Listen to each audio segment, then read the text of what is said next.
yang sungguh baik, yang mengampuni segala dosa kita, yang menyucikan kita, bahkan Dia oleh bilur-bilurnya menyembuhkan kita segala kelemahan, segala sakit penyakit kita sudah dipikulnya, sudah ditanggungnya dan diselesaikannya di kayu salib. Dan kita adalah anak-anak Tuhan yang selalu diberkati oleh Tuhan, dikuatkan dalam pergumulan. Haleluya. Masih kita angkat pujian kita, Allahku memenuhi segala keperluanku.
Sebab di dalam Dia Allah telah mengaruniakan kepada kita segala berkat rohani di dalam surga, janji-janji yang berharga dan yang sangat besar yang selalu kita nikmati bagi orang-orang percaya. Dan hari ini kita akan nikmati firman-Nya untuk menolong kita, memimpin kita. Sebelum kita bangkit berdiri untuk kita sambut firman Tuhan, katakan kepada Tuhan, satu hal yang kuingini.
Korban-Mu yang besar bagi kami, perhatian-Mu bagi kami Tuhan, sehingga kami ada pada malam ini menikmati anugerah-Mu, menikmati firman-Mu, menikmati tubuh dan darah-Mu, korban-Mu menjadi tumpuan hidup kami. Sungguh kami bersyukur ya Tuhan, kami berada di hari-hari terakhir ini tidak dengan kekuatan sendiri, tetapi kekuatan Tuhanlah kami andalkan. Kepadamu kami percaya, kami berharap, sehingga kami melihat senantiasa perbuatan ajaib. Hidup kami adalah keajaiban kata firman-Mu, dan sungguh-sungguh keajaiban itu kami nikmati ya Tuhan, sampai keajaiban terakhir nanti. Kau ubah kami manusia daging ini menjadi manusia rohani, segambar dan serupa dengan Engkau ya Tuhan. Oleh karenanya Buatlah hati kami percaya terhadap firman-Mu, yakin terhadap firman-Mu, mengerti firman-Mu, sampai firman-Mu menjadi darah daging dalam hidup kami. Kami sadar iblis tidak senang saat kami menerima firman. Iblis seringkali mengambil firman-Mu dari hati kami. Tapi pada malam ini kami bersatu hati untuk menolaknya. Yaitu dalam nama Tuhan Yesus, kuasa iblis kamu usir keluar, pergi oleh kuasa darah Yesus. Dari luar sampai ke ruangan ini, damai sejahtera ketenangan bagi kami Tuhan. Kami boleh duduk dengan tenang untuk menyambut firman-Mu. Terpujilah nama-Mu, dalam nama Yesus mempelai pria sorga. Kami peralaskan doa kami ini, haleluya, amin. Silakan duduk Bapak Ibu Saudara-saudara sekalian.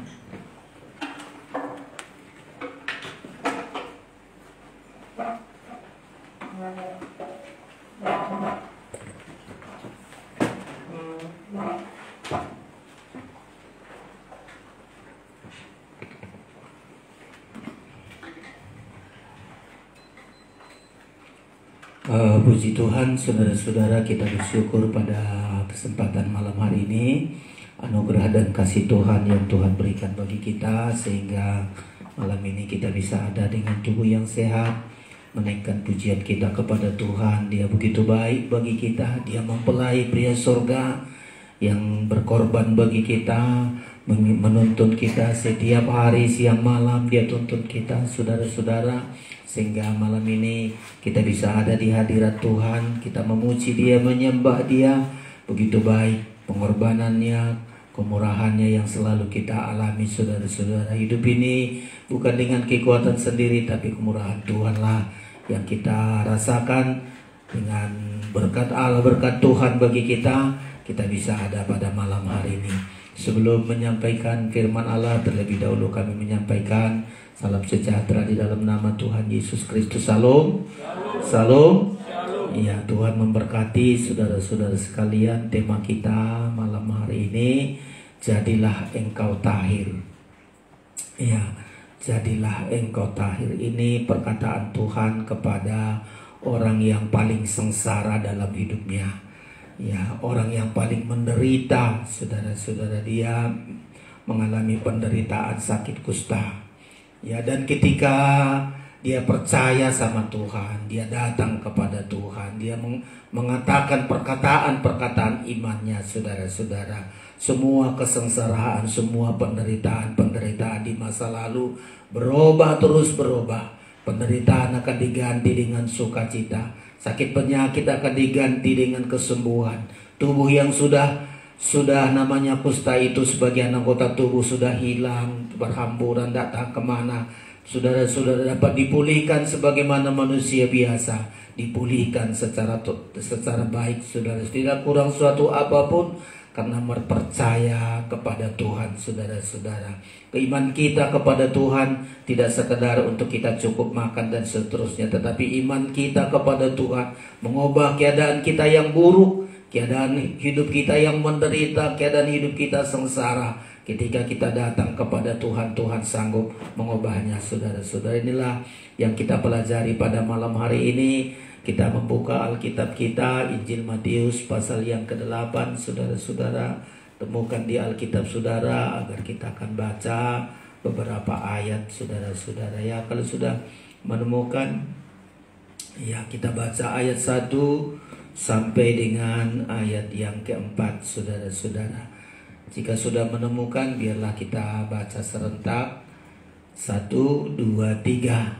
Setelah Yesus turun dari bukit, orang banyak berbondong-bondong mengikuti Dia. 2. Maka datanglah seorang yang sakit kusta kepadanya, lalu sujud menyembah Dia dan berkata, "Tuan, jika Tuan mau, Tuan dapat mentahirkan aku." 3. Lalu Yesus mengulurkan tangannya, menjamah orang itu dan berkata, "Aku mau, jadilah engkau tahir." Seketika itu juga tahirlah orang itu daripada kustanya. Lalu Yesus berkata kepadanya, "Ingatlah, jangan engkau memberitahukan hal ini kepada siapapun, tetapi pergilah, Perlihatkanlah dirimu kepada imam dan persembahkanlah persembahan yang diperintahkan Musa sebagai bukti bagi mereka. Saudara-saudara, inilah tema kita, saudara-saudara. Ya, tahir, jadilah engkau tahir. Ini perkataan dinikmati keobahan-keobahan hidup saudara-saudara dari seorang kusta. Karena dia datang kepada Tuhan menyadari penderitaannya, dia merendahkan diri kepada Tuhan sampai sujud menyembah di hadapan Tuhan. Saudara-saudara, penyakit kusta ini adalah penyakit yang paling menyengsarakan. Sengsara tubuh, jiwa, rohnya lengkap penderitaannya, saudara-saudara. Tapi kita melihat di Matius pasal yang ke-7 ini dalam pola tabernakel itu berbicara mengenai mezbah korban bakaran. Pasal 8 sampai pasal 9, pasal 10 dari Matius pasal yang ke-8 ini, saudara-saudara, dia berbicara mengenai mezbah korban bakaran. Artinya pengorbanan Kristus. Korban Kristus mampu memulihkan penderitaan tubuh kita, penderitaan jiwa kita, roh kita dapat dipulihkan, dapat ditahirkan oleh kuasa korban Kristus, saudara-saudara. Dia datang mengampuni dosa kita. Dia membuat kita, hidup kita jadi benar. Hidup kita menjadi baik, saudara-saudara, oleh karena korban Kristus. Dan inilah yang kita pelajari malam hari ini. Gambar pertama sudah dilihat itu, saudara-saudara, ya. Jadilah engkau tahir, ini untuk seorang sakit kusta. Tapi coba dilihat dulu di gambar 4 itu bagaimana mengerikannya orang sakit kusta, saudara-saudara. Di dunia ini orang sakit kusta lah paling menderita, saudara. Lompat saja di gambar yang keempat. Bisa saja jari-jarinya udah pada hilang, saudara-saudara. Jari kakinya nggak ada lagi.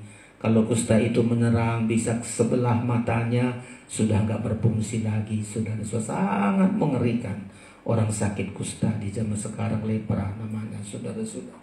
Jadi kalau orang kusta itu segera, karena dia menular, saudara-saudara. Ya, makanya di perjanjian lama paling menderita itu orang sakit kusta. Karena di imamat membilang orang sakit kusta ini harus berpakaian cabik-cabik, ya. Pakaian biar kaya orang tuanya, biar mampu membeli pakaian mahal-mahal, harus dia pakaiannya yang compang-camping, cabik-cabik, katanya, saudara-saudara. Ya, nggak bisa pakaian sebagaimana orang layaknya. Ya, dia harus tunjukkan keadaannya sangat mengerikan. Setelah itu dia akan berseru setiap nampaknya ada orang lewat, dia akan bilang najis, najis. Nggak boleh ngomong apa, nggak boleh bilang salam, boleh baik-baik semua. Setiap dia lihat dengar orang berangkat perjalanan, dia harus bilang najis, najis. Bahkan ayat membilang seorang kusta ini harus keluar dari perkemahan. Wah, inilah penderitaan yang paling sengsara. Sengsara yang sangat memprihatinkan. Sengsara secara tubuhnya sengsara, jiwanya sengsara, rohnya sengsara. Bayangkan, untuk beribadah gak boleh, dia harus di luar perkemahan. Ada niatnya, tapi nggak bisa berkumpul bersama-sama, saudara-saudara. Ya, dia harus teriak-teriak najis, najis. Dia harus berpakaian. Coba kita baca dulu ini keadaan orang yang sengsara kusta, saudara-saudara. Itu sebagian saja. Kalau saudara tengok, saya memang belum pernah melihat, tidak berani saya pergi ke yayasan kusta, saudara-saudara. Ya, karena sangat ditakutkan, saudara. Tapi coba kita lihat dulu Imamat pasal yang ke-13.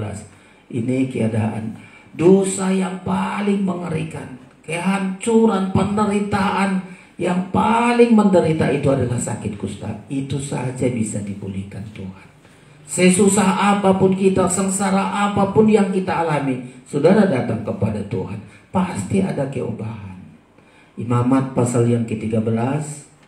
Sudah kita baca ini ayat ini supaya kita, apapun sengsara kita, apapun masalah kita, hanya kepada Tuhan Yesus jalan keluar. Solusinya ada dari Tuhan Yesus, saudara-saudara. Ya, di luar Yesus nggak ada satu pun bisa menolong kita, saudara-saudara. Ya, ayat yang ke-45 ayat yang ke-45 dari Imamat 13. Kita baca sama-sama. 1, 2, 3. Orang yang sakit kusta harus berpakaian yang cabik-cabik, rambutnya terurai, dan lagi ia harus menutupi mukanya sambil berseru, najis, najis. Jadi dia gak berani, gak boleh memandang orang, saudara-saudara. Dia harus menutupi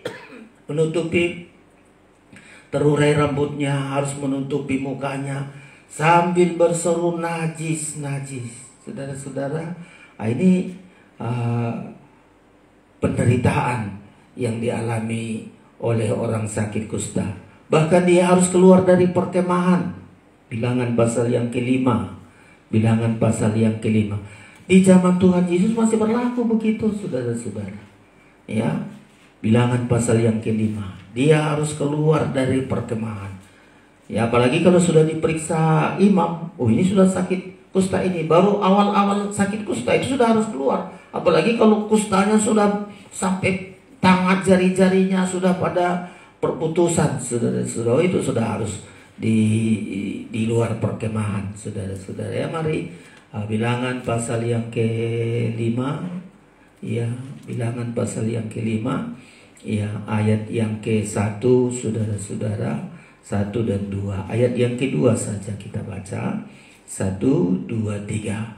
Perintahkanlah kepada orang Israel supaya semua orang yang sakit kusta, semua orang yang mengeluarkan lelehan, dan semua orang yang najis oleh mayat disuruh meninggalkan tempat perkemahan. Ya.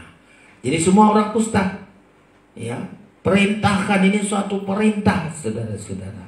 Jadi saudara dapat bayangkan, penderitaan sakit kusta ini adalah penderitaan tubuhnya menderita, jiwanya menderita, rohaninya menderita. Di zaman itu tidak ada caranya untuk menyembuhkan. Saudara-saudara bisa sembuh dengan cara ajaib, tapi orang kusta ini tekad dia datang kepada Tuhan. Ya, di pasal yang ke-7 tadi, pasal yang ke-8 tadi, balik kita, saudara-saudara. Banyak orang kusta yang lain, tapi orang kusta yang satu ini benar-benar dia percaya apapun risikonya, hanya bagi Yesuslah ada jalan keluar. Bagi Yesuslah ada jawaban, saudara-saudara. Di luar Yesus gak ada satu hal yang bisa menolongnya, saudara-saudara. Makanya kita baca ini, saya ulangi dulu, Matius pasal yang ke-8 ini, ayat 1 dan 2 demikian. Setelah Yesus turun dari bukit, orang banyak berbondong-bondong mengikuti dia. Maka datanglah seorang sakit kusta kepadanya. Coba. Ini yang pertama, keterangan pertama, saudara-saudara. Dia datang dengan segala risikonya.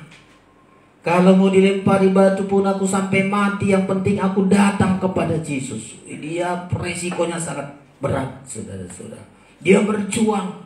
Mati hidupnya hanya kepada Yesus. Dia sangat percaya, 100% percaya kepada Yesus. Tidak ada pilihan lain. Makanya dia bilang di sini ayat itu kata, maka datanglah seorang sakit kusta kepadanya. Dia sadari penderitaannya, keluarga gak bisa mampu menyelesaikan. Dia menyadari uangnya, hasil apapun, penghasilan orang tuanya atau siapapun membantu dia, gak bisa melepaskan dia dari penderitaannya. Bahkan mungkin saja ini seorang yang jenius, seorang pandai, kepandaiannya pun gak bisa menolong dia, melepaskan dia dari kesukarannya, saudara-saudara. Hanya satu jawaban, hanya satu yang bisa melepaskan dia, saudara-saudara. Sadari, menyadari dirinya, hanya Yesus adalah jawaban. Ini yang pertama, saudara-saudara. Karena kusta ini dianggap seorang yang paling najis, paling berdosa. Udah dicap itu, orang kusta ini orang najis, orang berdosa. Saudara-saudara, hari-hari ini pengalaman ini juga bagi kita. Ya, apapun penderitaan kita, ya, apapun kesukaran kita, saudara-saudara, hanya kepada korban Kristus. Kalau ini berbicara mengenai mezbah korban bakaran, korban Kristus mampu menyelesaikan bagi kita. Hanya Yesus mampu menolong, bahkan melepaskan, mentahirkan kita, menyempurnakan tubuhnya yang mungkin tadi sudah habis, jari-jarinya beberapa sudah hilang. Tapi kalau Tuhan berkata, jadilah engkau tahir, tunjukkan dirimu kepada imam. Hal yang sangat sukacita yang dialami oleh seorang kusta ini, saudara-saudara. Bagi kita untuk datang kepada pertolongan Tuhan, apapun keadaan kita, sadar kita seringkali kenapa kita nggak datang kepada Tuhan? Karena kita nggak menyadari diri kita. Kita anggap mampu kok, kepandaian saya mampu menyelesaikan bagi saya, ya, atau harta saya, uang saya, atau keluarga saya, manusia bisa menyelesaikan, makanya nggak kita datang kepada Tuhan. Tapi si kusta ini, datanglah seorang sakit kusta kepadanya. Itu suatu perjuangan yang berat, ya, karena Yesus tadi turun dari bukit, berbondong-bondong orang mengikuti dia. Dia sempatkan dirinya dari tempat jauh, mungkin perkemahannya tak berapa jauh ke tempat ini. Dia berusaha berjuang. Itu penuh dengan ketakutan. Jangan-jangan nanti dimarahi. Jangan-jangan orang tengok. Seharusnya kalau ketemu dengan orang dia harus menutup wajahnya, najis. Pakaiannya pakaian compang-camping. Saudara-saudara, coba, sangat mengerikan, saudara-saudara. Ya, pakaiannya cabik-cabik. Ya. Tapi apapun penderitaannya, apapun penilaian orang terhadap dia, dia harus bertemu dengan Tuhan. Udah pasti ini orang najis, pasti dihakimi, saudara-saudara. Ya, apapun yang menakutkan hidupnya, yang penting dia datang kepada Yesus, percaya kepada Tuhan. Ya, dia sadari penderitaannya, dia sadari dirinya. Kusta bukan karena hal-hal yang lain, yang mungkin saja dari lahirnya sudah demikian, atau mungkin tertular dari yang lain, saudara-saudara. Tapi dia berani menghadapi apapun kata orang, apapun penilaian orang, ya, apapun nanti hukuman yang mungkin saja dilakukan oleh orang-orang lain menghakimi dia. Dia bertindak, saudara-saudara sekalian. Yang seringkali nggak kita melihat keajaiban, ya, nggak kita lihat keobahan obat Tuhan hidup kita, karena nggak kita perhatikan keadaan kita. Sudah sakit kita nggak rasakan, nggak apa-apa. Udah menderita kita nggak tahu jalan keluarnya apa, saudara-saudara. Tapi dia sadari satu-satunya yang bisa melepaskan dia dari sakit kustanya adalah kepada Yesus. Tentu sebelum dia datang sudah dengar, Yesus akan lewat dari sini, Yesus akan lewat dari sini. Dia sudah dengar itu, saudara-saudara. Dia sudah dengar berita itu, dia bertindak datang kepada Tuhan. Awal pertama keobahan hidup kita, sadari diri kita. Seperti seorang kusta ini menyadari dia menderita, paling menderita. Gak ada jalan yang lain, gak ada satu pun sanggup menolong. Hanya Yesus, saudara-saudara. Sadari. Kalau kita gak sadar keadaan kita, kapan pun gak kita bisa dipulihkan. Ada orang begitu sudah menderita, hanya menangisi nasibnya. Kenapalah nasibku begini? Kenapalah dilahirkan aku menjadi orang kusta? Kenapalah aku tertular kusta si itu? Bagi dia gak penting, gak akan bisa mengubah hidupnya. Tapi dia sadari bahwa semua masalah-masalah yang dalam hidupnya, kalau dia percaya kepada Tuhan, masalah itu akan seketika diubah oleh Tuhan. Seringkali juga kita sadari semua masalah diizinkan Tuhan bagi kita. Itu adalah jalannya supaya kita segera datang kepada Tuhan.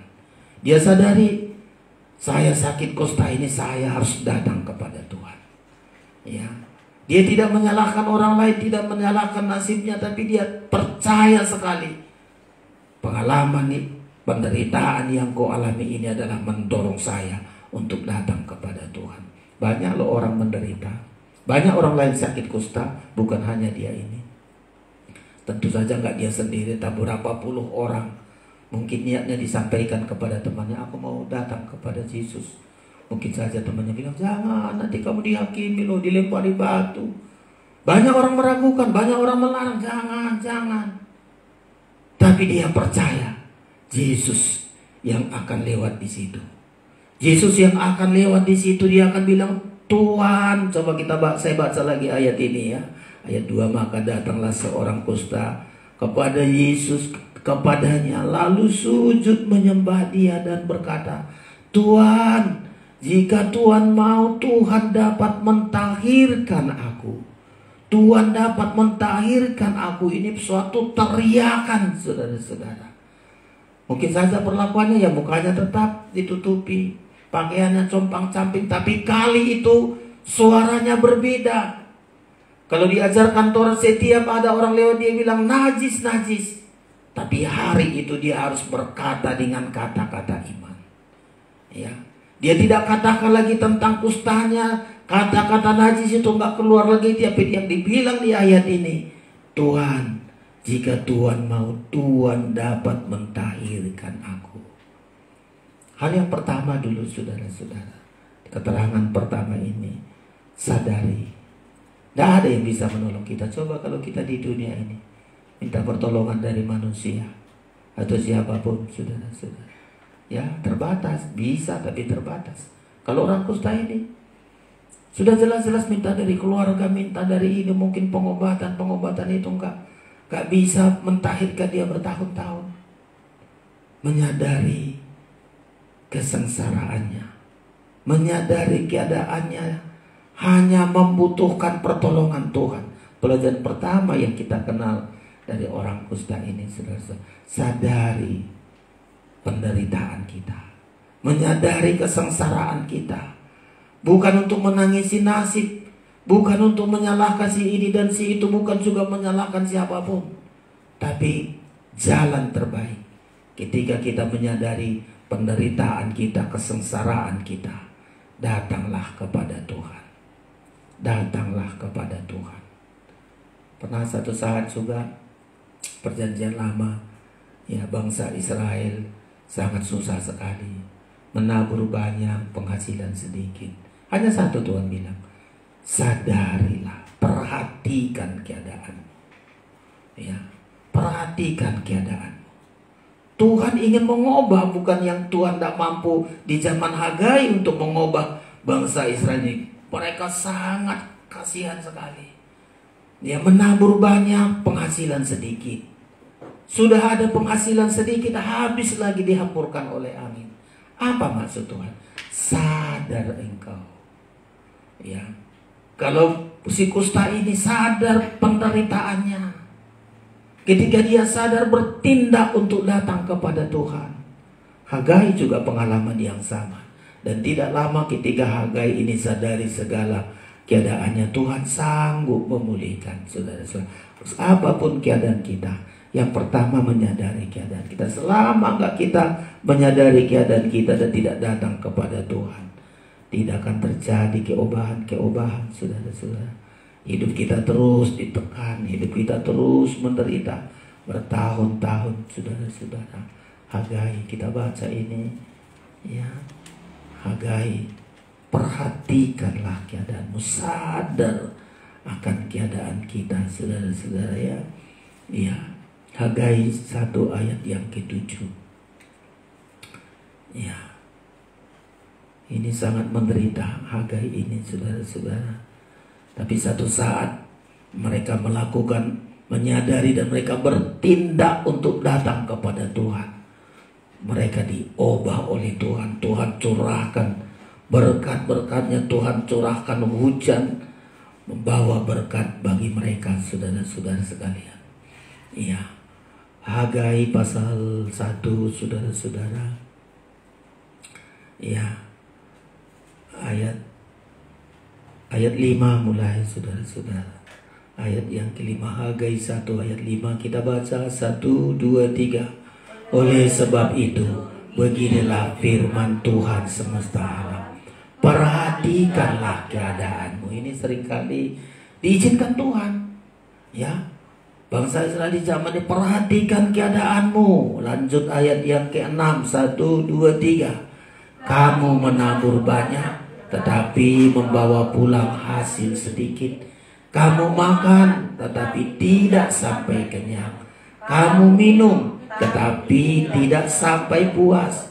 Kamu berpakaian, tetapi badanmu tidak sampai panas. Dan orang yang bekerja untuk upah, ia bekerja untuk upah yang ditaruh dalam pundi-pundi yang berlubang 7. Beginilah firman Tuhan semesta alam. Perhatikanlah keadaanmu. Untuk kedua kali dibilang perhatikan keadaanmu, sangat susah sekali. Tak ubahnya seperti orang kusta tadi, sangat menderita. Ya, berpakaian cabik-cabik, hanya berseru najis harus keluar dari perkemahan. Bangsa Israel mengalami hal yang sama, menabur banyak, hasilnya hanya sedikit. Gak pernah kenyang, gak pernah puas, saudara-saudara. Bahkan kalau ada hasilnya, kalau kamu bekerja untuk upah, itu bekerja upah untuk ditaruh dalam pundi-pundi yang berlubang, gak pernah cukup, kurang terus kurang. Tuhan katakan, perhatikanlah keadaanmu. Ya, perhatikanlah keadaan. Saya baca lagi ayat 8. Jadi naiklah ke gunung, bawalah kayu dan bangunlah rumah itu, maka aku akan berkenan kepadanya dan aku akan menyatakan kemuliaanku di situ. Firman Tuhan. Kamu mengharapkan banyak, tetapi hasilnya sedikit. Dan ketika kamu membawanya ke rumah, aku menghembuskannya. Oleh karena apa? Demikianlah firman Tuhan semesta alam. Oleh karena rumahku yang tetap menjadi reruntuhan, sedang kamu masing-masing sibuk dengan urusan rumahnya sendiri. Dan seterusnya, saudara-saudara sekalian. Tapi begitu mereka perhatikan keadaan mereka, coba mereka bertindak ikuti firman Tuhan, dipulihkan oleh Tuhan, saudara-saudara. Dipulihkan oleh Tuhan. Sama, ya. Ketika sadar, si kusta ini, aduh, tak ada yang bisa menolong saya. Kalau begini terus, mau kemana hidup saya ini, gak akan ada keobatan. Saya harus bertindak untuk datang kepada Tuhan. Kalau bangsa Israel ini bertindak untuk membangun rumah Tuhan, untuk beribadah, untuk melayani Tuhan. Sama, saudara-saudara. Pada akhirnya nanti mereka, Tuhan akan katakan, aku akan menggoncangkan. Ya, coba di pasal yang kedua. Pasal yang kedua. Kalau mereka sadar, sudah mengingatkan, sudah sadar mereka penderitaan mereka. Ayat yang ke-8. Demikian kita baca sama-sama Hagai 2 ayat 8. 1, 2, 3. Aku akan menggoncangkan segala bangsa, sehingga barang yang indah-indah kepunyaan segala bangsa datang mengalir. Maka aku akan memenuhi rumah ini dengan kemegahan. Firman Tuhan semesta alam. Coba, bangsa Israel hanya niatnya, asal ada niatnya, ayo aku mau usahakan bangun rumah Tuhan. Tuhan yang kirim. Ya, aku akan menggoncangkan bangsa-bangsa lain, sehingga barang-barang indah kepunyaan segala bangsa datang mengalir memenuhi rumah Tuhan. Pekerjaan Tuhan kadang-kadang kita anggap pekerjaan manusia. Ya, tapi ini pekerjaan Tuhan, saudara. Selanjutnya lagi ayat 9. Ayat 9 demikian. Kepunyaanku lah perak dan kepunyaanku lah emas. Demikianlah firman Tuhan semesta alam. Adapun rumah ini kemegahannya yang kemudian akan melebihi kemegahannya yang semula.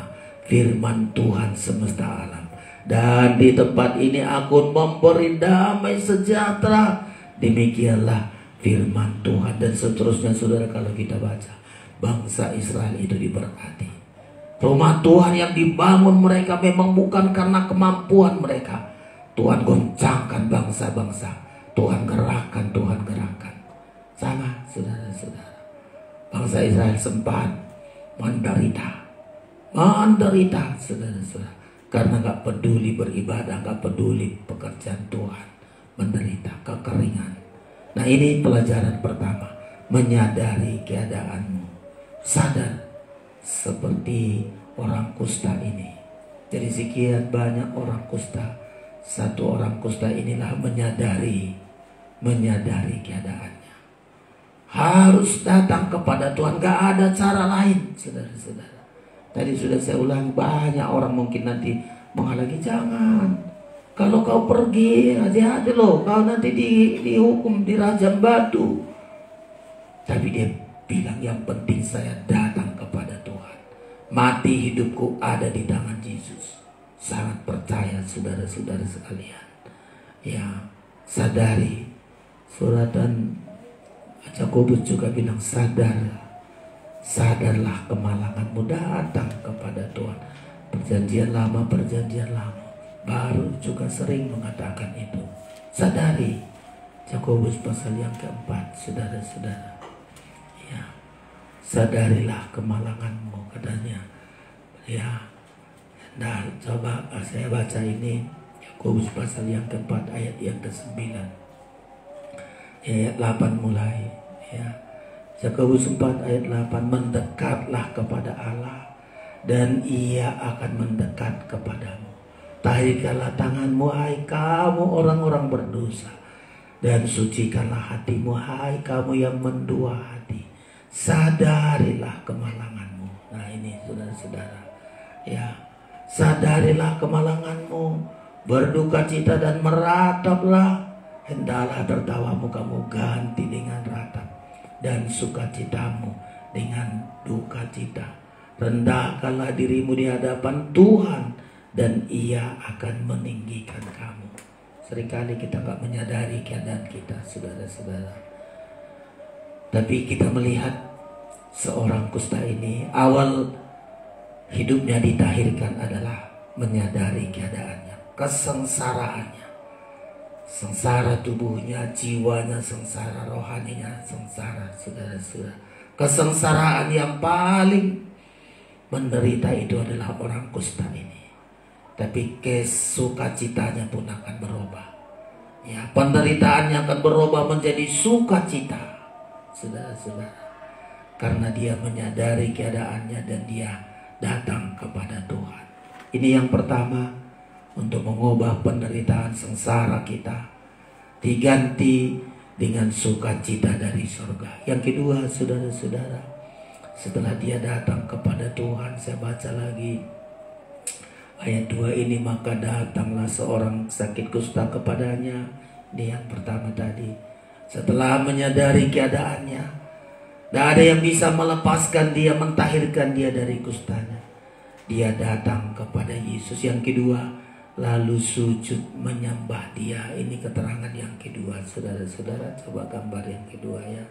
Sujud menyembah kepada dia. Ya, orang Israel sudah belajar untuk sujud. Tapi kalau karena sakit kusta, banyak larangan-larangan, saudara-saudara. Merendahkan diri, datang kepada Tuhan, dia sujud menyembah. Ya, pengalaman sujud menyembah ini sangat luar biasa loh, saudara-saudara. Di sepanjang Alkitab kita ini, setiap orang datang kepada Tuhan disertai dengan sujud menyembah. Tuhan pun langsung tergerak hati. Ketika seseorang sujud menyembah Tuhan, hati Tuhan ikut masigul. Kalimat yang lain itu, hati Tuhan langsung ikut merasakan penderitaan. Begitu dia sujud di hadapan Tuhan, langsung hati Tuhan tergerak.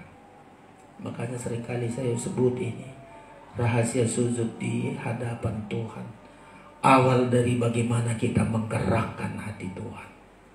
Apapun masalah saudara, ketika kita sujud, itulah cara untuk membuat hati Tuhan tergerak untuk menolong kita. Itu rahasia ini, lalu sujud menyembah dia.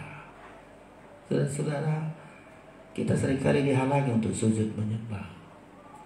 Ya, halangan di dalam doa lah halangan yang paling terbesar. Halangan untuk sujud menyembah adalah halangan yang terbesar. Karena iblis tahu ketika kita sujud menyembah, maka hati Tuhan tergerak untuk menolong kita. Saudara-saudara, apapun keadaan kita, apapun masalah kita, ayo belajar pelajaran kedua dari orang kusta ini, saudara-saudara. Sujud menyembah, tersungkur. Berulang-ulang di hari-hari lalu kita pelajari dengan Maria, tersungkur.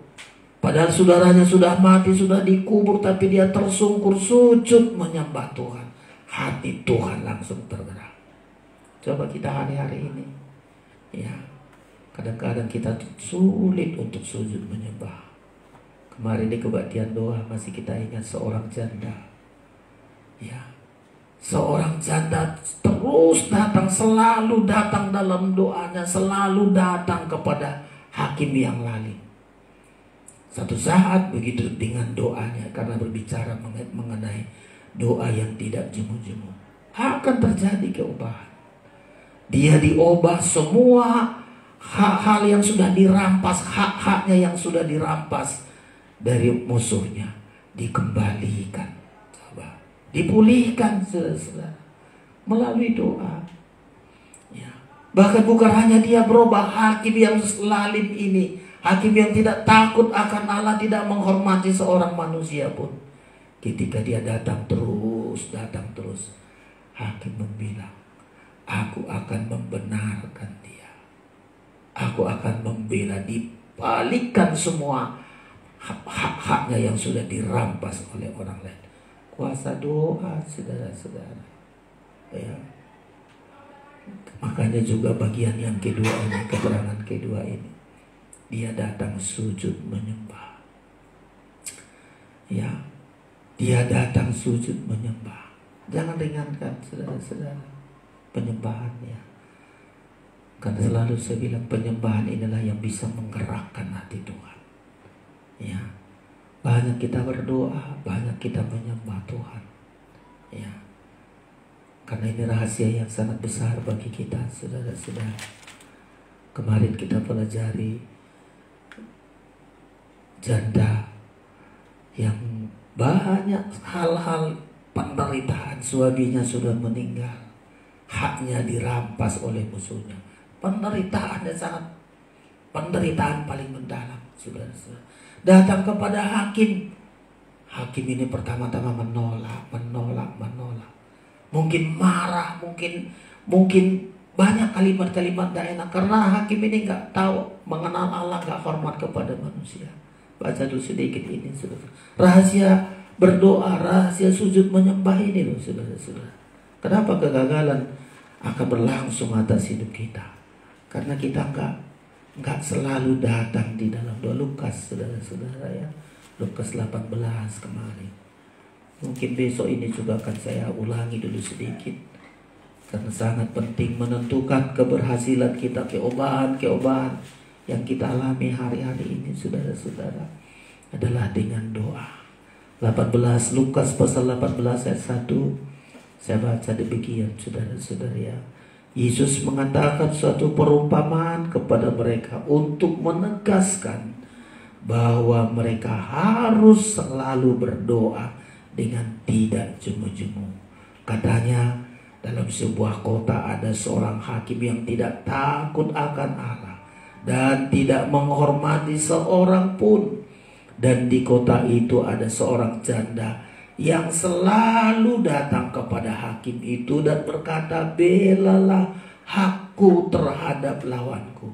Itu saja kata, setiap datang hakim, belalah hakku terhadap lawanku. Ya, lawanku sudah merampas hak saya.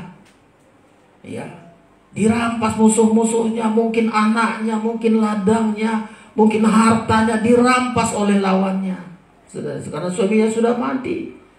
Ya, mungkin saja dari suaminya pun diperlakukan gak baik, makanya sampai suaminya mati. Penderitaan yang sangat dalam. Tapi dia selalu datang kepada hakim itu dan berkata, belalah aku terhadap lawanku. Perhatikan ayat 4, beberapa waktu lamanya hakim itu menolak. Sekali dibilang hakim, bela aku, mungkin ayo pulang-pulang, mulai marahi, ditolak dengan perkataan kasar, mungkin tindakan yang kasar, ya, menolak. Tetapi kemudian yang berkata dalam hatinya, ini karena selalu datang, janda ini berkata dalam hatinya, berubah ya, saudara-saudara, hati hakim ini berubah. Walaupun aku tidak takut akan Allah dan tidak menghormati seorang pun, namun karena janda ini menyusahkan aku, baiklah aku membenarkan dia. Coba, Membenarkan dia itu artinya begitu sudah berulang-ulang datang janda ini, lalu berubah hatinya. Coba dengan doa bisa mengubah seorang hakim. Dia datang, aku akan membenarkan dia. Hakim langsung bertindak. Di mana hakmu dirampas? Ini hakim. Datang hakim bilang, ayo kembalikan.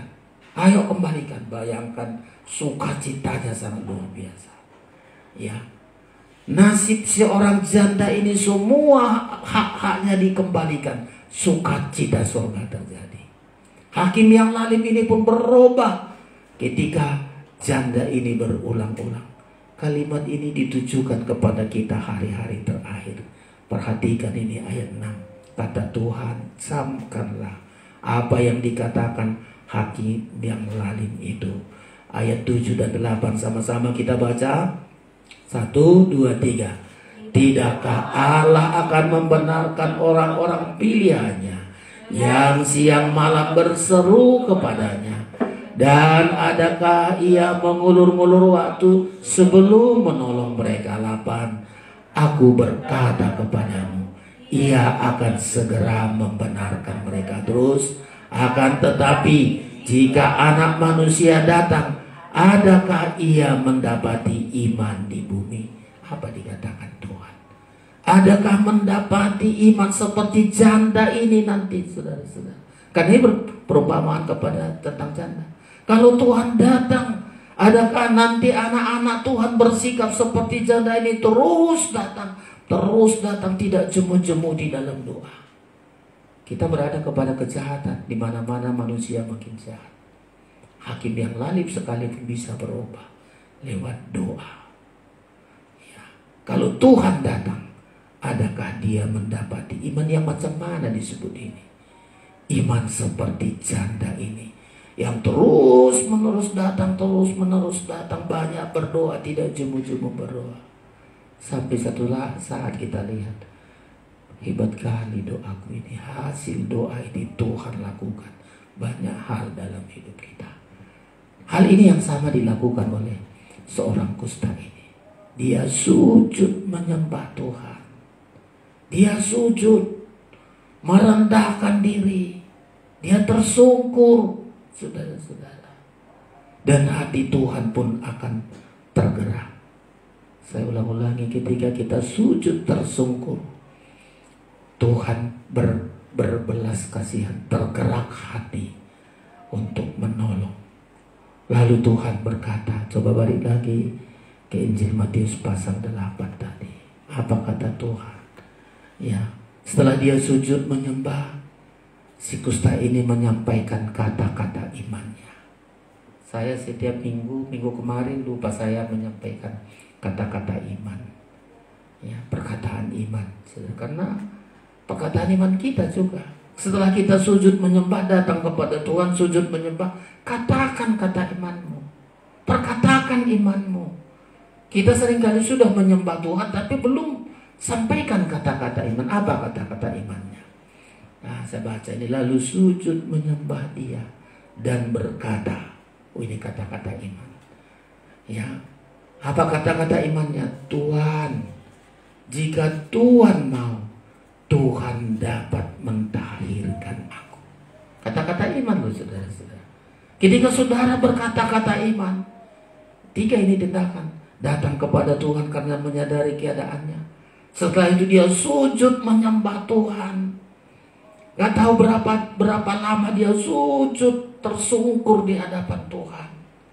Setelah Tuhan memberikan perhatiannya, tuh mungkin kali itu di berbondong-bondong orang datang, Tuhan menghentikan langkahnya.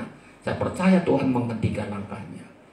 Ya, karena di ayat itu tadi berbondong-bondong orang mengikuti dia. Ya, ketika dia sujud, Tuhan langsung berhenti. Mestinya lanjutkan perjalanan, dia berhenti. Setelah dia sujud menyembah, dia berhenti. Lalu didengarlah perkataan iman dari seorang kusta. Saya seringkali juga katakan, kalau kita menyembah, Tuhan hentikan langkahnya untuk mendengar doa kita. Tuhan hentikan kesibukannya. Mesti tadi meneruskan perjalanan, tapi ketika sujud menyembah si kusta ini, Tuhan berhenti. Lalu Lalu berkata-kata imanlah seorang kusta ini, Tuhan, jika Tuhan mau, Tuhan dapat mentahirkan aku. Coba. Tuhan berhenti itu, saudara-saudara. Lalu di ayat yang ketiga, lalu Yesus mengulurkan tangannya, menjamah orang itu dan berkata, aku mau, jadilah engkau tahir. Seketika itu juga tahirlah orang itu daripada kustanya. Saudara, berbondong-bondong orang banyak. Kita tidak tahu berapa ratus, berapa ribu. Ayat ini tadi bilang, setelah Yesus turun dari bukit, orang banyak berbondong-bondong mengikuti dia. Dari orang banyak berbondong-bondong itu sudah gak ada yang sujud. Ya hanya mengikuti biasa saja. Gak ada yang berkata-kata iman. Karena saya bisa kok, saya mampu kok. Ya. Tapi seorang kusta menyadari keadaannya. Dia sujud menyembah Tuhan dan dikatakan kata-kata imannya. Tuhan menghentikan langkahnya. Coba, hebat kali itu, saudara-saudara. Tuhan menghentikan langkahnya.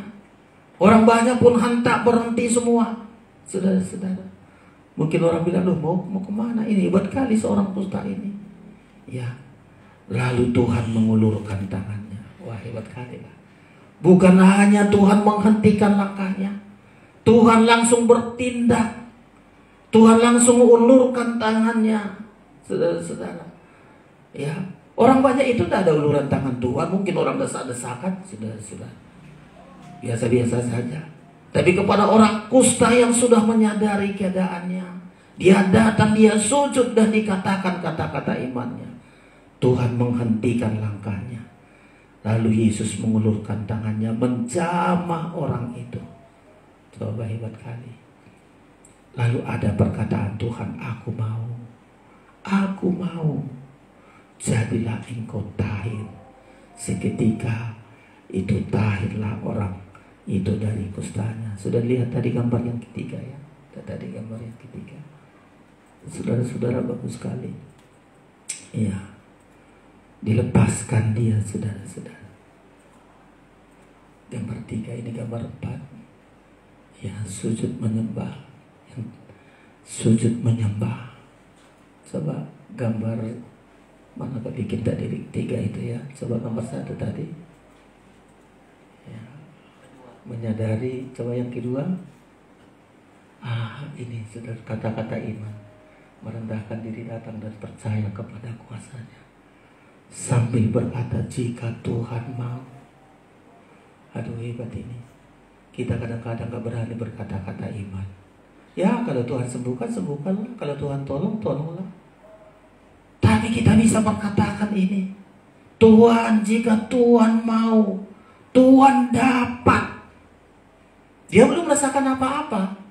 Tuhan dapat mentahirkan aku. Coba, saudara-saudara. Makanya kalau saya sebut, jangan jadi kebiasaan. Kalau kita katakan iman setiap minggu, saudara katakan kata iman saudara. Kita lihat perkataan iman kita sangat luar biasa.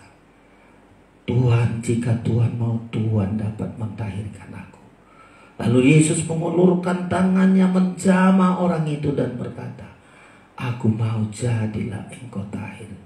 Seketika itu tahir. Berubah, saudara-saudara. Ya, penderitaannya yang sudah bertahun-tahun penderitaan tubuh, jiwa, rohnya menderita. Sekarang ketika Tuhan jamah dia, jadilah engkau tahir. Ayat membilang seketika itu, nggak tunggu 1 hari, seketika itu juga tahirlah orang itu dari kustanya. Coba, sudah hebat kali, saudara-saudara. 3 ini saja kita pelajari agar kita dilepaskan dari penderitaan kita. Sadari kemalanganmu, sadari penderitaanmu, kesengsaraanmu. Karena begitu sadar kita kesengsaraan, datang kepada yang tepat. Datang kepada Yesus, itu yang paling tepat. Setelah itu sujud tersungkur kepada Tuhan. Katakan perkataan imanmu. Itu sudah bisa menghentikan langkah Tuhan untuk melayani engkau, melayani saya. Banyak orang lain berbondong-bondong ada pelayanan khusus seperti kepada orang kusta ini. Tapi pelayanan khusus ini terjadi kepada orang kusta ini. Seketika itu tahirlah kustanya. Ayat 4, lalu Yesus berkata kepadanya, ingatlah, jangan engkau memberitahukan hal ini kepada siapapun, tetapi pergilah, perlihatkanlah dirimu kepada imam, dan persembahkanlah yang diperintahkan Musa sebagai bukti bagi mereka. Dia langsung pergi kepada imam. Imamnya tadi melihat, loh kok bisa jari-jarimu jadi baik, matamu semua, badanmu sudah pulih seperti semula, nggak ada lagi tanda-tanda kusta, sedikit pun nggak ada tanda-tanda kusta. Karena nanti imamnya akan melihat siapa menyembuhkan, Yesus. Sukacita sangat luar biasa. Dipersembahkanlah persembahan setanda dia sudah tahir dari segala kustanya. Saya ulang-ulangi ini, saudara-saudara. Apapun kesusahan saudara, langkah bagi kita untuk datang kepada Tuhan. Apapun penderitaan saudara, entahkah penderitaan tubuh, jiwa, roh kita menderita, masih ada jalan keluar ketika kita datang kepada Tuhan. Kami selalu diajar dulu, sejahat apapun manusia, kalau masih datang mendengar firman, ada harapan untuk diubah. Kalau masih bisa sujud tersungkur di hadapan Tuhan dan memiliki kata-kata iman, sengsaranya akan diubah oleh Tuhan. Tapi kembali saya ulang-ulangi, sehebat apapun orang, kalau menghindarkan diri untuk datang dari Tuhan, menolak untuk datang kepada Tuhan, jangan harap ada keubah untuk makin baik. Berubah makin hancur, makin hancur, makin hancur. Ya, setiap orang dengan masalah-masalah, tapi itu dia menolak untuk datang. Orang kusta yang lain kan banyak, saudara-saudara, bukan hanya dia. Ya, teman-teman yang lain terus mungkin sampai mati pun, matilah di keluar dari perkemahan, menderita. Tapi si kusta yang satu ini datang, menyadari keadaannya. Hanya Yesus, hanya Yesus. Dia yang sanggup mengubah, saudara-saudara. Ya, keobahan akan kita rasakan. Ya, perkataan iman sering sudah bilangan 14 itu ya.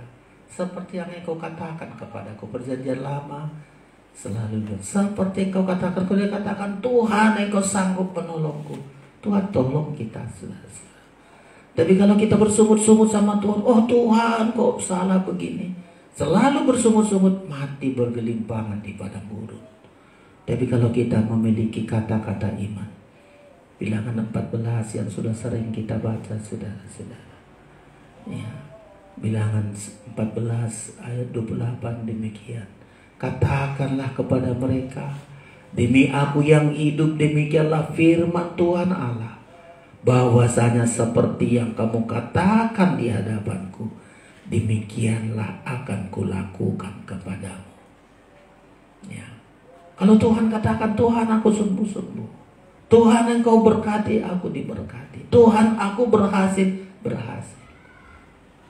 Datang kepada Tuhan. Saudara-saudara, setelah kita sadari Tuhan, tidak ada yang bisa kau perbuat dari diriku, gak ada yang bisa kau andalkan dari diriku. Ya, si kusta ini tidak ada yang bisa diandalkan, saudara-saudara. Keluarganya, hartanya, gak ada yang bisa diandalkan. Sadar dia di situ, lalu datang kepada Tuhan, sujud tersungkur dan gunakan kata-kata iman, saudara-saudara. Hasilnya tadi Yesus mengulurkan tangannya, menghentikan langkahnya untuk pelayanan khusus kepada seorang kusta ini. Ya, kuasa perkataan kita yang kita imani sanggup menyembuhkan kita. Kembali, saudara-saudara, saya di sosial media saya selalu saya bilang, ya kalau Tuhan adakan banyak masalah, berarti supaya banyak kita berseru sama Tuhan. Ya, nggak ada maksud Tuhan untuk mencelakakan kita, nggak ada maksud buruk dari Tuhan tentang hidup kita. Niat Tuhan selalu demi kebaikan kita. Banyak kita alami, sampai satu saat kita bisa berkata, ya seperti minggu kemarin, Dari mana orang banyak ini yang pakaian baju putih? Mereka keluar dari kesusahan-kesusahan besar. Kesusahan itu sudah bagian bagi kita supaya datang kepada Tuhan. Apa saja kesusahan kita, ya, bagian dari kesusahan itu menyadari diri kita dan datang kepada Tuhan. Kalau sudah datang kita kepada Yesus, apalagi kita sujud tersungkur, ya, Tuhan, kalau Engkau mau, Tuhan dapat mentahirkan. Kita pun bilang, Tuhan, kalau Engkau mau, Engkau bisa menyembuhkan aku. Engkau mampu memberkati aku, mampu membukakan jalan bagi jalan yang buntu.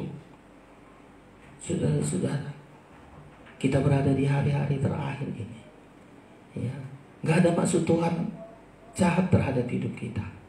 Kalau diizinkan Tuhan, banyak hal terjadi supaya kita belajar menggunakan iman kita. Datang kepada Tuhan dan datang sujud.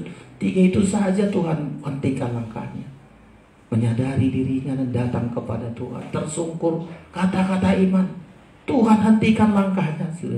Saudara akan nikmati pelayanan khusus dari Tuhan. Orang banyak berbondong-bondong, gak nikmati pelayanan khusus ini. Tapi khusus kepada si kusta, yang paling menderita dari sekian banyak, dialah paling menderita. Tapi dia mendapat pertolongan yang ajaib. Dia datang kepada orang yang tepat, menyelesaikan yang tepat. Tuhan Yesuslah, saudara-saudara, yang gak sanggup menyelesaikan. Sama seperti saudara hari-hari ini. Banyak hal yang membuat kita menderita. Tapi penderitaan itu bukan untuk membuat kita binasa. Kalau si kusta ini diizinkan Tuhan menderita, bukan untuk membuat dia binasa. Supaya datang kepada Tuhan, tersungkur dan gunakan kata iman. Dia datang kepada imam. Imam nanti akan periksa. Oh, sudah sembuh. Dari situ dia bersaksi kepada imam, bersaksi kepada orang banyak. Kalau pertama dari Tuhan katakan, jangan katakan dulu sama orang. Gak usah katakan sama orang, kepada imam dulu tunjukkan dirimu. Bayar persembahan karena engkau sudah tahir menurut Tuhan. Banyak jiwa-jiwa diselamatkan, saudara-saudara. Kita berubah, keubah kita juga akan berdampak bagi orang lain. Malam ini kita renungkan, kita persiapkan diri kita. Pemain musik datang ke depan. Kita akan persiapkan diri kita untuk menerima tubuh dan darah Kristus. Allahku, tahirkanlah hatiku. Kalau saudara susah, apapun kesengsaraan, mungkin kitalah paling sengsara. Satu saja, tahirkan aku Tuhan. Tahirkan hatiku. Engkau yang bisa mentahirkan keobahan-keobahan akan kita nikmati. Psalus 120. Untuk kita sama-sama persiapkan diri kita untuk menikmati tubuh dan darah Kristus. Dialah satu-satunya tumpuan hidup kita, jaminan hidup kita yang sanggup mengubah kita. Haleluya. Kita persiapkan diri kita. Kita bangkit berdiri. Allahku, tahirkanlah hatiku.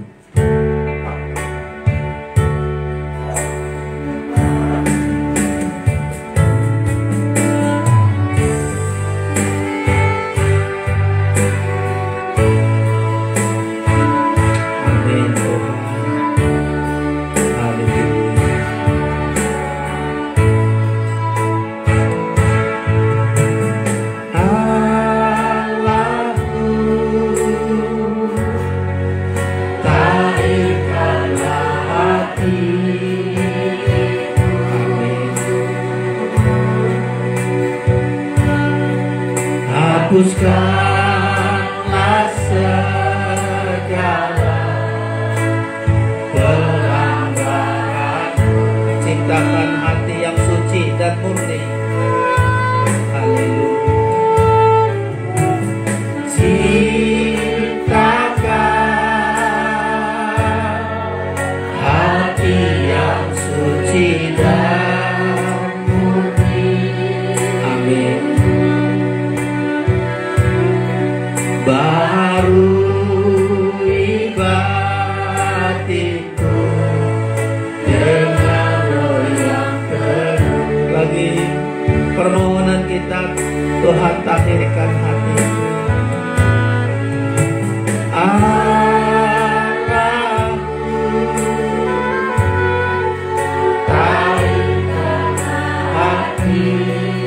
Hapuskanlah Tuhan, ampuni segala pelanggaran kami. Hapuskanlah segala pelanggaranku.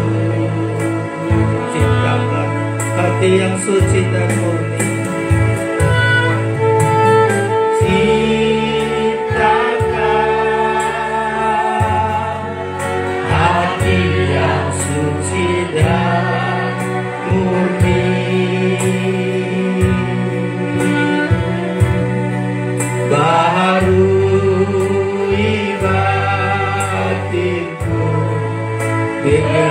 Ulurkan tanganmu, mohon belas kasihan Tuhan. Haleluya. Allahku, tahirkan kami, Engkau sucikan kami, lepaskan kami dari kesengsaraan kami. Hapuskanlah segala pelanggaranku. Amin. Ciptakan hati yang suci. Ciptakan hati yang suci dan murni.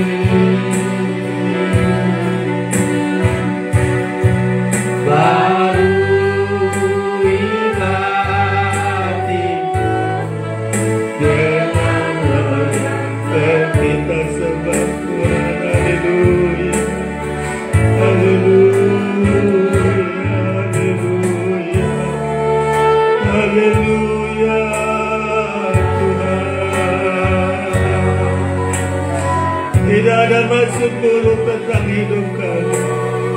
Masalah-masalah yang terjadi atas hidup kami, agar kami sadari diri kami, agar kami datang kepada-Mu Tuhan. Kehidupan kami yang buruk Engkau bisa ubah. Keadaan kami yang menderita Engkau bisa ubah Tuhan. Kami datang kepada Tuhan. Kami datang kepada-Mu Tuhan. Engkau yang bisa mengganti penderitaan kami menjadi sukacita. Engkau bisa mengubah kami, mengubah tubuh kami yang hancur ini menjadi tubuh yang baru Tuhan. Haleluya. Haleluya. Haleluya.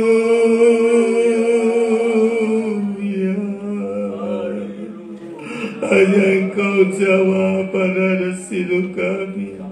Pertolongan-Mu ajaib Tuhan Yesus. Ketika kami datang, kami bersyukur, kami memiliki kata-kata iman.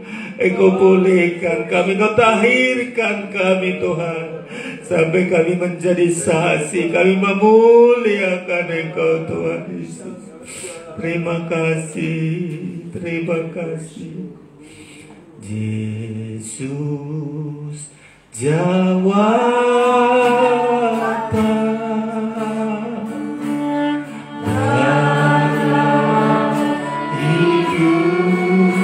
ulurkan tanganmu kepada Tuhan. Yesus jawaban yang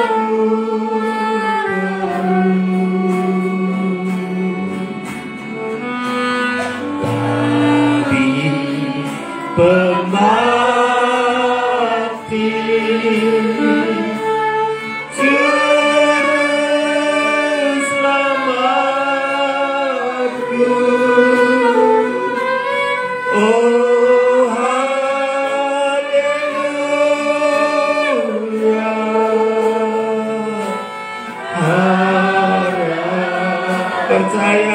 Yesus jawaban. Yesus jawaban.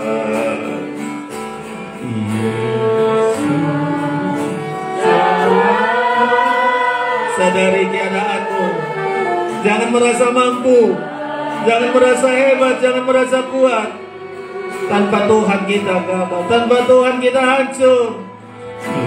Yesus, jawaban yang ku kami berbakti.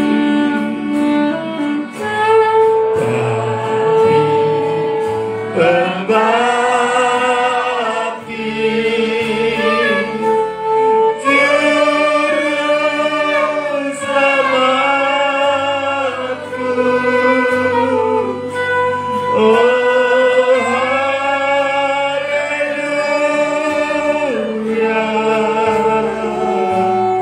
Harap turunkan tanganmu sekali lagi. Yesus jawaban.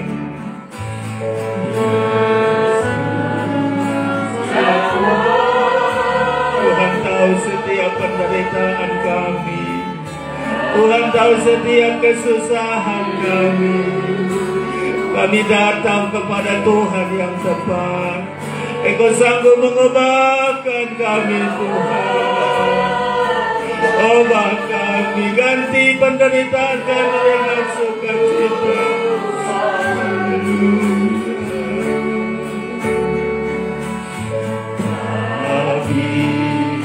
Berbakti juru selamatku. Oh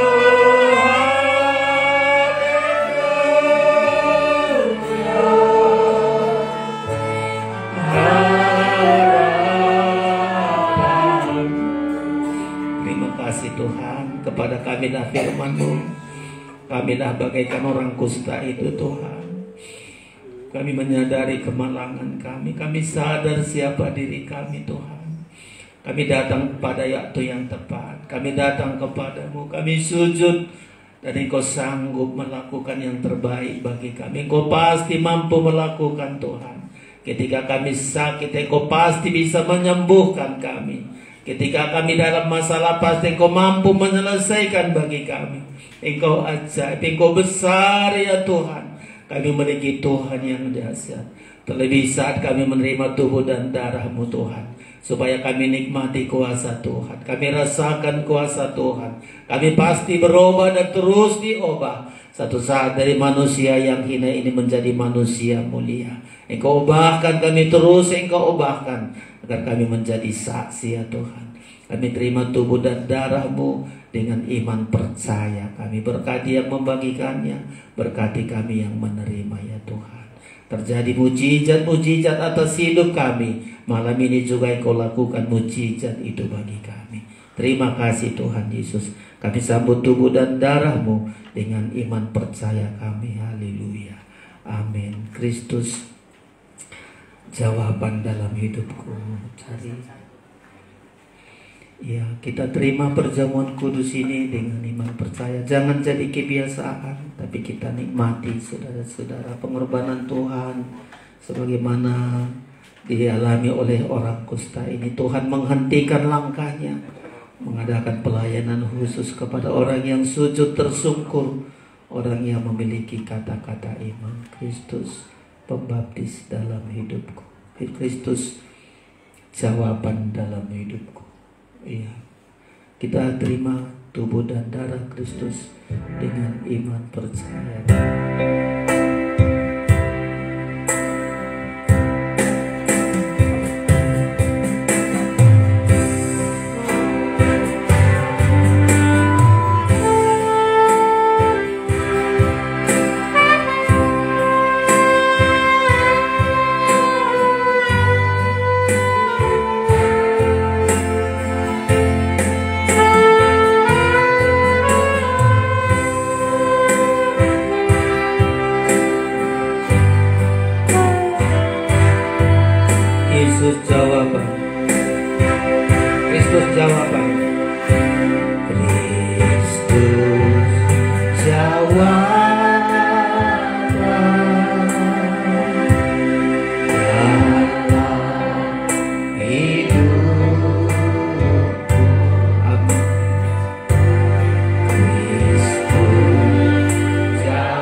yang ku perlu. Amin, haleluya. Kami berbakti Juru Selamatku. Oh haleluya.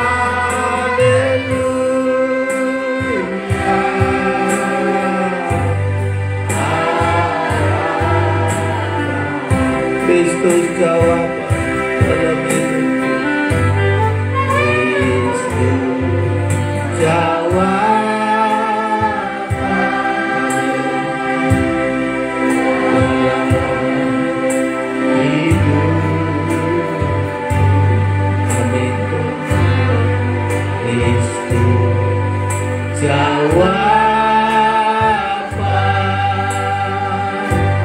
yang ku perlu.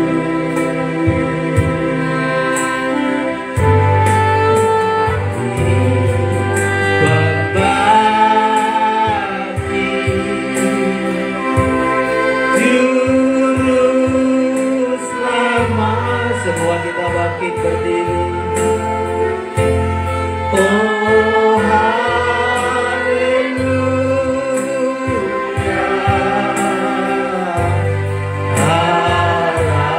Sekali lagi. Yesus jawaban. Haleluya. Yesus jawaban dalam hidupku. Yesus jawaban yang ku perlu. Kami berbakti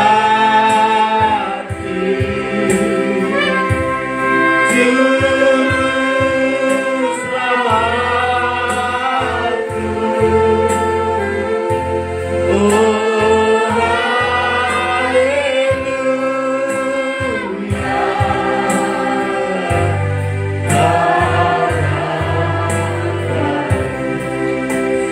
Haleluya.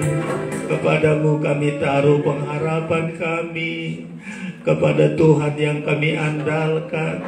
Saat kami mengalami sengsara penderitaan, kami sadar diri kami tidak ada yang bisa kami perbuat ya Tuhan.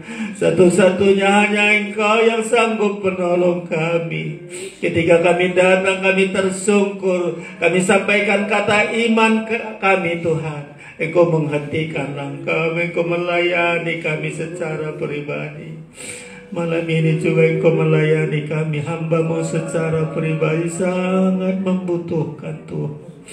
Tidak ada yang bisa menolong hamba-Mu, hanya Engkau Tuhan. Kami juga semua tidak yang sanggup menolong kami. Engkau pertolongan bagi kami. Lewat tubuh dan darah-Mu Engkau menyembuhkan kami. Lewat tubuh dan darah-Mu Engkau menyelesaikan hal-hal yang tidak bisa kami perbuat Tuhan. Makanya percaya kami malam ini, kuasa Tuhan tidak berubah. Selalu kami rasakan keobahan demi keobahan ya Tuhan. Obalah roti ini sungguh-sungguh menjadi tubuh-Mu, anggur ini sungguh-sungguh menjadi darah-Mu.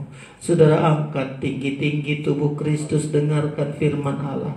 Sebab apa yang telah kuteruskan kepadamu telah aku terima dari Tuhan, yaitu bahwa Tuhan Yesus pada malam waktu Ia diserahkan mengambil roti, dan sesudah itu Ia mengucap syukur atasnya. Ia memecah-mecahkannya dan berkata, inilah tubuhku yang diserahkan bagi kamu. Perbuatlah ini menjadi peringatan akan aku. Kita minum, kita makan bersama dalam nama Tuhan Yesus Kristus.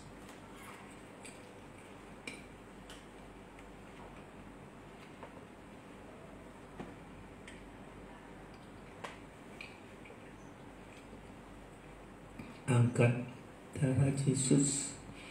Haleluya. Dengan korbannya menjadi tumpuan hidup kita. Oleh korbannya kita ada hari ini. Tidak perlu kita menyombongkan, membanggakan apapun. Hanya darah Yesus. Darah Yesus, pengorbanan Yesus bagi kita. Angkat darah Kristus. Demikian juga ia mengambil cawan sesudah makan lalu berkata, cawan ini adalah perjanjian baru yang dimateraikan oleh darahku. Perbuatlah ini setiap kali kamu meminumnya, menjadi peringatan akan aku. Sebab setiap kali kamu makan roti ini dan minum cawan ini, kamu memberitakan kematian Tuhan sampai ia datang. Kita minum bersama dalam nama Tuhan Yesus Kristus. Angkat tanganmu, Kristus jawaban. Kristus jawaban dalam hidupku. Kristus jawaban yang ku perlu. Ulurkan tanganmu. Tabib pembaptis, juru selamatku. Oh haleluya.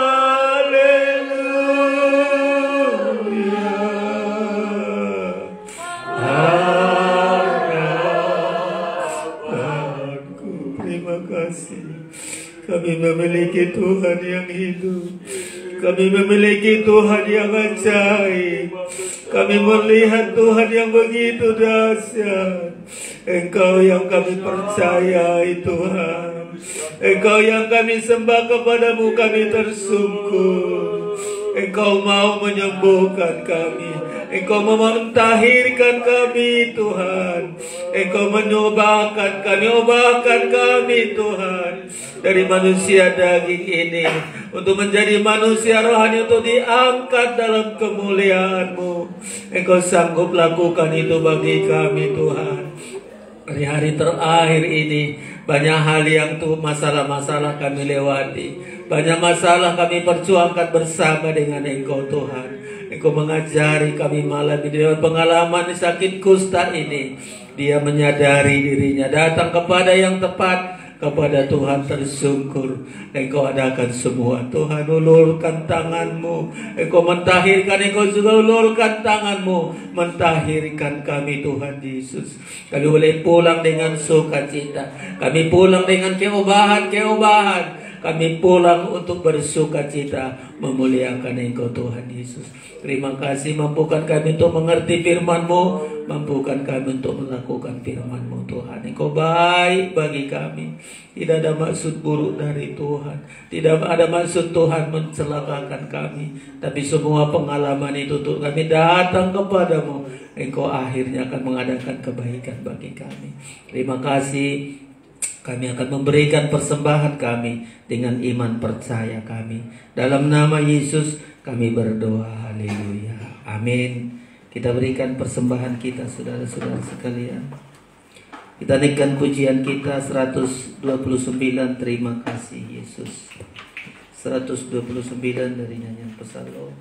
Kita berikan persembahan kita. Terima kasih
Amin. Semakin mencegah dalam pribadiku hari demi hari demi hari ku nikmati kelimpahan anugerah-Mu, hewan pembungkahan rahasia firman. Ayat 2. Terima kasih Tuhan. Terima kasih Tuhan. Amin. Untuk tiap ajaran-Mu yang memberiku ketekunan dalam penyucian.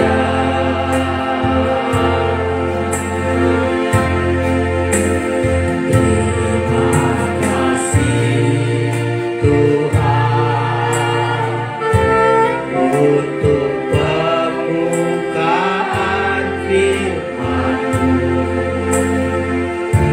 yang dapat memimpin aku mengerti kehendak. Ulurkan tanganmu hari demi hari, hari demi hari ku rasakan kasih sayang dan perhatian-Mu. Semakin mencegah dalam pribadi hari demi hari ku merindukan kedatangan-Mu. Hari demi hari ku rindukan kedatangan-Mu ya Tuhan, dalam karunia kekal dan haleluya. Sungguh kami bersyukur perhatian Tuhan tertuju kepada kami. Dan apapun Tuhan terjadi atas hidup kami, supaya kami makin datang kepadamu. Kami tersungkur sampai memiliki kata-kata iman. Kalau seperti yang kami katakan kepada Tuhan, itulah Tuhan lakukan bagi kami. Kami bersyukur Tuhan Yesus, malam ini Kau memberkati kami lewat firman-Mu. Nyata terus menerus keadaan kami ajaib. Keajaiban Tuhan terjadi atas hidup kami. Kami berdoa buat teman-teman kami, Tuhan, tolong mereka dimanapun mereka berada. Engkau selalu tolong mereka, Tuhan. Teman-teman kami yang sakit, Engkau sembuhkan dengan kuasa darah-Mu. Pertolongan-Mu terjadi ya Tuhan Yesus. Bahkan kami juga berdoa untuk Mama si Ucok yang kurang sehat, Engkau pulihkan. Demikian juga si Santike juga kurang sehat. Mampukan sehat dengan baik sesuai dengan kebenaran firman-Mu. Engkau baik bagi kami Tuhan. Kami menikmati kebaikan Tuhan. Dan kami selalu merasakan uluran tangan Tuhan bagi kami. Terima kasih Bapa, mampukan kami selalu datang kepadamu, bersyukur kepadamu. Semua persembahan kami balaskan berlipat kali ganda, bukan dari kelebihan kami, tapi karena firman-Mu yang mengajari. Bahkan dari kekurangan kami pun belajar kami memberi. Itu kata firman-Mu ya Tuhan. Terima kasih Bapa. Malam ini kami datang untuk diberkati oleh Tuhan. Tumpangkan tangan-Mu untuk memberkati kami sekalian. Saudara yang terkasih, terimalah anugerah dan berkat dari Allah Bapa di surga. Kasih sayang dari Tuhan Yesus Kristus, persekutuan Roh Kudus menyertai kita malam hari ini sampai selama-lamanya. Pulanglah dengan damai sejahtera dan sukacita, Di dalam nama Tuhan Yesus, Tuhan dan mempelai pria surga. Haleluya, bersama kita katakan amin. Sekian ibadah kita, latihan kor sebentar. Tuhan memberkati kita semua. Salam.